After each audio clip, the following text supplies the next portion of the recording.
Bonjour à tous. Nous sommes le vendredi 17 septembre et nous fêtons Sainte Hildegarde, docteur de l'Église, une des patronnes aussi de l'Europe. Sainte Hildegarde de Bingen. Nous sommes au XIe siècle, ou plutôt à la fin du XIe siècle.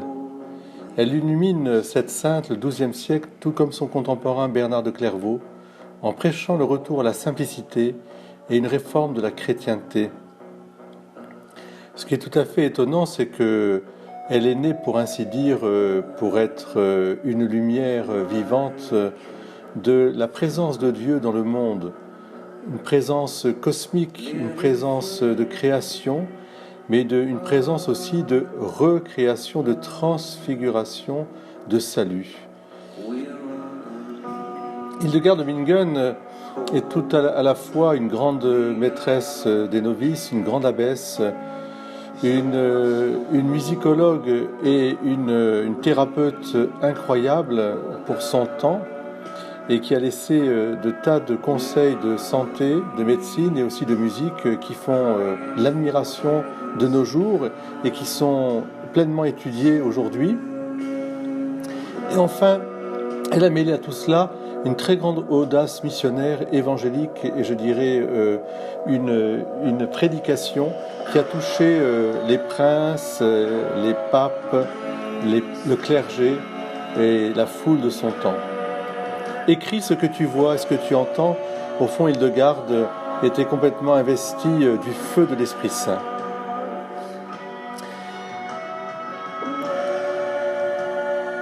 Depuis mon enfance, dit-elle, dès l'âge de 3 ans, et jusqu'à présent que j'ai 70 ans, j'ai sans cesse dans mon esprit cette vision. En cet état, je vois dans mon âme de grandes merveilles qui me sont manifestées.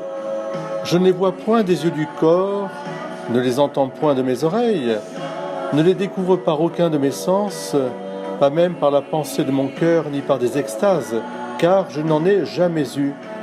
Mais les yeux ouverts et parfaitement éveillés, je les vois clairement jour et nuit au plus profond de mon âme, à l'ombre de la lumière divine. Cette première vision d'Hildegarde, de quoi surprendre, c'est un Dieu feu qui est quelqu'un. Rien de plus original et de plus biblique. Nous pensons au buisson ardent. Je suis le Dieu de tes pères, qui brûle sans se consumer. L'Éternel est donc énergie, puissance, lumière qui ne détruit pas. Il n'est pas quelque chose, mais quelqu'un qui appelle, qui est amitié. Jésus commenta d'ailleurs, Dieu n'est pas le Dieu des morts, mais le Dieu des vivants. En effet, tous vivent par lui. Et l'épître aux Hébreux dit, notre Dieu est un feu dévorant. La vision nous redonne donc une juste conception de Dieu, celle du credo. Lumière née de la lumière, vrai Dieu naît du vrai Dieu.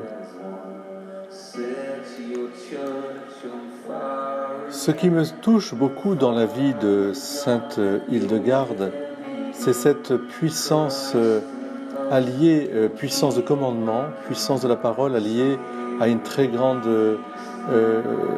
grand sens artistique. L'univers, dit-elle, est au service de la justice, donc de la santé. Le corps, c'est l'atelier de l'âme. L'esprit, lui, est à l'écoute de l'esprit pour éclairer l'âme. Les herbes et les plantes abondent sur la terre et chacune émet un parfum délicieux, tandis que chaque pierre précieuse disperse son éclat à tous les autres. La création entière aspire à l'affection et à l'amour. Elle se tient au service de l'humanité et donne le meilleur d'elle-même généreusement, sans rien attendre en retour. Cette harmonie extraordinaire, nous la retrouvons comme synthétisée dans l'encyclique Laudato Si du pape François. Je crois que plus que jamais, nous devons vivre de cette spiritualité d'harmonie et nous plonger aussi au cœur de cette harmonie, dans le cœur même de Jésus, en donnant notre vie pour ceux que nous aimons, à la suite d'ailleurs de cet univers qui nous a été confié comme un miroir de Dieu et où l'homme est le centre de l'univers, lui aussi miroir de Dieu, ultime achèvement de la création, dit-elle.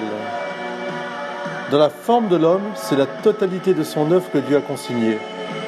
Ô homme, observe l'homme. L'homme contient en lui le ciel et la terre et les autres choses créées, et pourtant il est une forme unique. En lui, tout cela est caché. Dieu confia toutes les créatures à l'homme pour qu'il les pénétrât de sa force d'homme, pour qu'il les étudiât et les connût, car l'homme est en lui-même toute la création, et il y a en lui un souffle de vie qui n'a pas de terme.